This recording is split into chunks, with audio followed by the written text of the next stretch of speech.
Hi everyone, I'm William from Own This Property and welcome back to the channel. Unsure where the market is heading, wondering if you missed the boat or are prices too high? Now in this video, I'll be sharing with you my top 3 risks and opportunities that you need to know before you buy.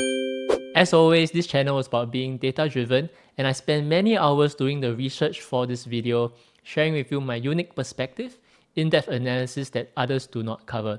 So please support us, like the video and subscribe to the channel. And if you like what you see, do reach out to me on WhatsApp, or if you're a little shy to say hi first, just fill up the Google form link in the description below and I'll reach out to you, as well as share with you a copy of my research. But wait, there's more. To reward viewers who have supported our channel thus far, I'll be doing a $100 cash giveaway. What you need to do to stand a chance to win is to answer 2 questions that I'll be asking throughout my video. So let's go. Let's start by seeing how the market has performed recently compared to the past few years. 2020 was COVID, so the market had one bad quarter and recovered thereafter, clocking in a growth of 2.2%. After that, the market has increased significantly as interest rates were low and all assets increased in value. However, notice that as the years went by, concerns about inflation and interest rates have resulted in a lower growth rate. This brings us to the first half of 2024, where the growth rate has further moderated to 2.5%. This has not been seen since 2020. Volume in particular has been low, with new home sales falling to the lowest level in 20 years. On the supply side, volume was low mainly due to the number of units launched being at a new low, as it came from the low supply base of the COVID years. In a high interest rate environment, developers were also more prudent. This has also impacted the demand side as buyers are plagued by poor sentiment stemming from high interest rates and the resulting loan eligibility being low. The government is also steadily increasing supply, so many buyers are holding off until they see something they like. One thing we know now is that interest rates are falling, and buyer sentiment on the ground is also improving. So before committing to a huge purchase, I thought it's important to understand the 3 risks and opportunities in the market today. If you have been following the market, then you might see the headlines that developers are bidding lower for land. Now, if you thought that the sentiment was bad for buyers, it's actually even worse for developers.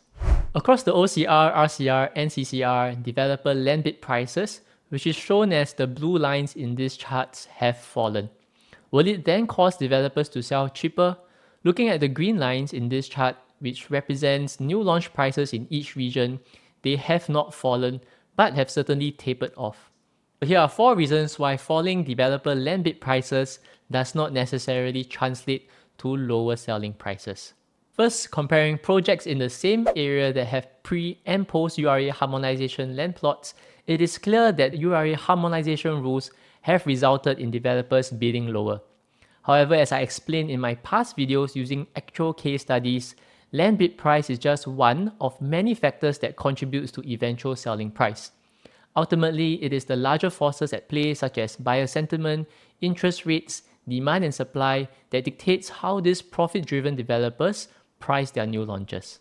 Second, cooling measures, particularly the increase of ABSD to 60% for foreigners, have caused developers' appetite to decline.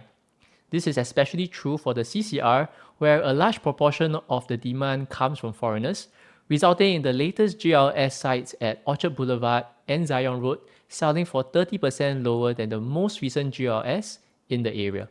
Third, URA has introduced new land types which dictates developers to not only build residential units but also long-stay service suites or SA2 flats.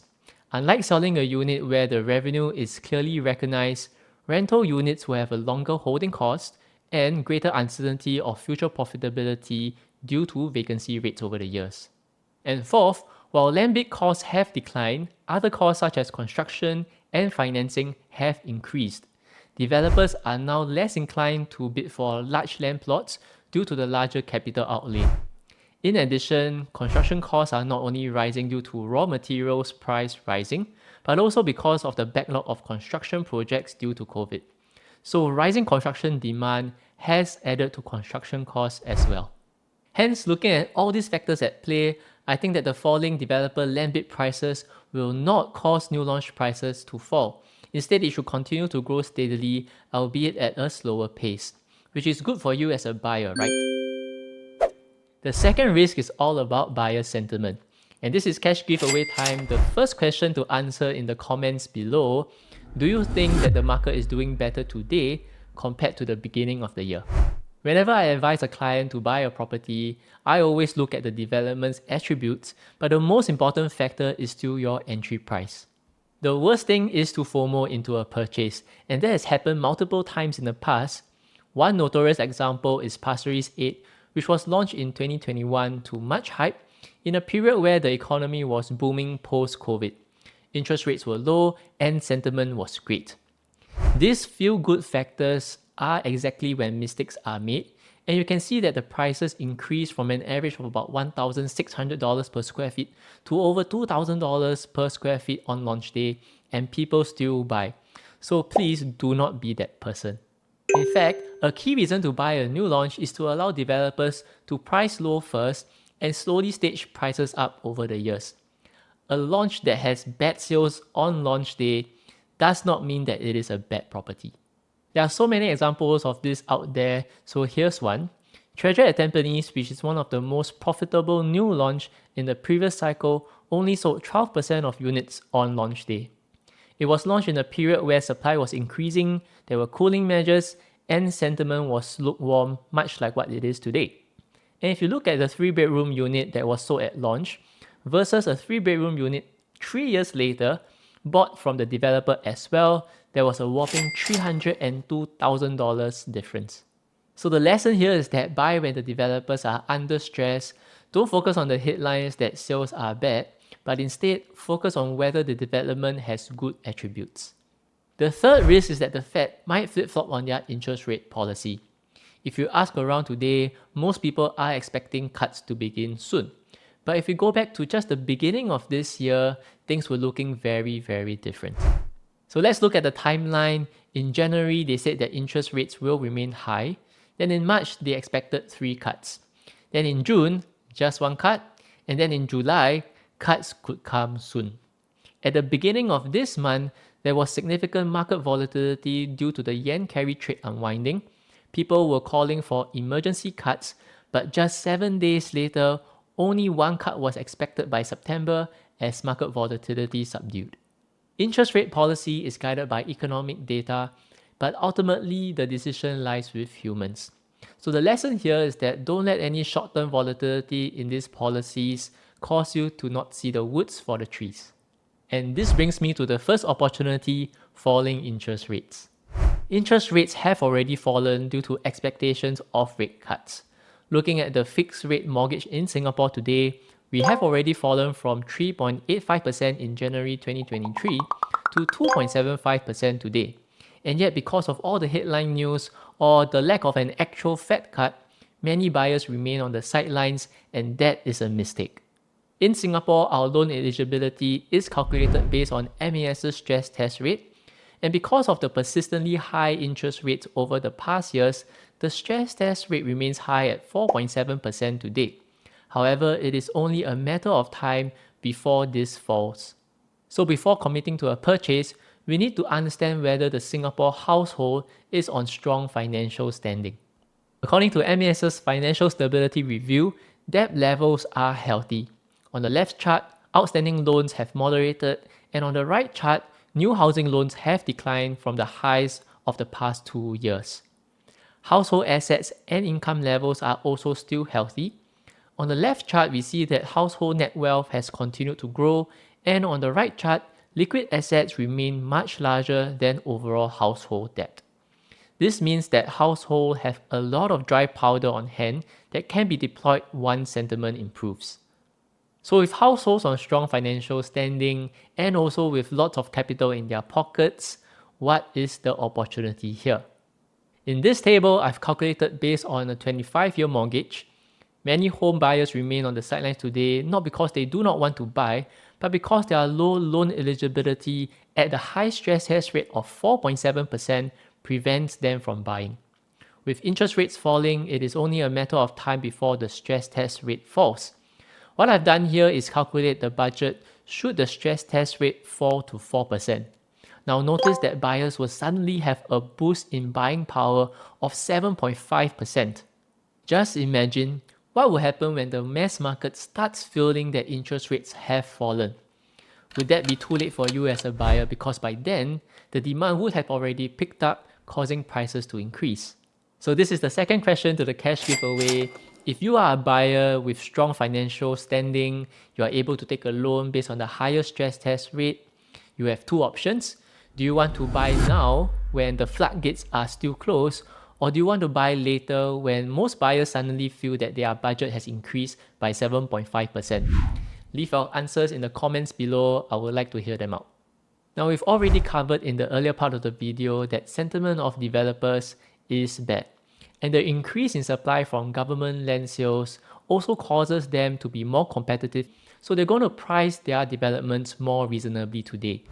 Looking at the chart, we see that the overall market price gap between new launches, represented by the orange line, and resale, represented by the blue line, has narrowed from its peak of 69% in the fourth quarter of 2022 to 32% today. On a relative basis, resale prices are actually more expensive today because of all the cooling measures over the years. Homeowners are in a very strong financial position to continue to hold and not sell cheap. With that said, let's dive deeper into the numbers to identify which segment in the new launch market presents an opportunity today. In this chart, I plotted the price gap between new launch and resale split into the three key regions. Interestingly, the CCR, represented by the orange line, which should be the segment that you would expect to be the weakest due to the cooling measures preventing foreigners from buying, has the widest price gap. The gap has widened further over the past few quarters, and I just see too many risks in this segment and would avoid it. On the other hand, the price gap in the RCR, represented by the yellow line, and the OCR, represented by the blue line, has declined. So RCR new launches certainly look a lot more attractive today, and I think that the narrow price gap here presents a great opportunity for buyers. The third opportunity is related to supply. If you are a buyer today, you now have more options due to the increase in supply from our government land sales.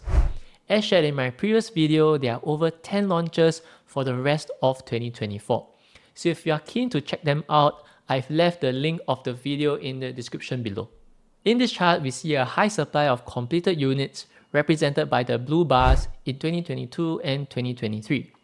This came from mega developments such as Treasure at Tampines, Park Clematis, Normanton Park, and more, all reaching TOP. The high number of completed units entering the market was also a key driver for rentals falling as many units became available to rent. However, supply will not stay high forever. In fact, the increase in supply you see and hear today will start tapering off from 2027 onwards. So, Economics 101. Should you sell when supply is high or low? You should sell when supply is low, because that means that buyers don't have a lot of options and you have a lot of pricing power. Conversely, you should be buying when supply is increasing, because this means that the sellers, either homeowners or the developers, have to price more competitively. So with all the risk and opportunities in the market today, what should you do? When we are surrounded by feel-good news, the herd mentality follows and buys. If you look at all the news headlines in 2021, things were going well, which resulted in the highest growth rate of 10.6%. You are in reality buying high. However, over the past few quarters, the headlines painted a much gloomier picture. Human psychology is a funny thing. We gain confidence when things are rosy and good. People often buy at even higher prices because of that confidence. On the other hand, when things are gloomy and bad, we have low confidence, fear, and decision paralysis. My job here as a consultant is to share with you the facts and figures so that you can make a truly informed decision. It is perfectly normal and okay to feel fear.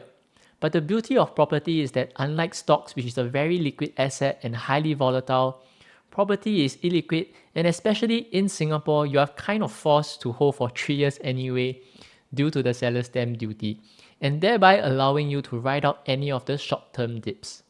Now, I hate to sound cliche and quote the world's most famous investor, but I think that it is a great reminder for all of us to look at the long-term picture and capitalize on any short-term negativity. So the big question, is this the right time to buy? Well, I certainly think so, especially if you adopt a long-term view of the market. Till date, the growth has clearly slowed due to a slew of reasons. We have the market adjusting to cooling measures, lots of completed units in 2023, and poor sentiment stemming from a slowing economy and high interest rates. However, if you are confident in Singapore as a country and its property market, let's look ahead objectively. The impact of cooling measures have all but subsided. We have very low supply from 2027 onwards, which is good if you are a seller as you have more pricing power. Buying when there is more supply now, the property price growth rate moderating, and at a period when sentiment has bottomed, I just think that there are more positives than negatives to ride the wave of an improving economy, improving sentiment, and falling interest rates. In conclusion, factoring in all the risks and opportunities that I see, I think that the current juncture presents a great risk to reward ratio for buyers that has not been seen since 2020. And with that, thank you for staying to the end of the video. If you are looking to buy or sell a property, do reach out to me on WhatsApp for a one-on-one obligation-free consultation. Now, do note that our first appointment is not about selling any particular product, but more about focusing on helping you gain clarity and knowing everything so that you can make the right decision.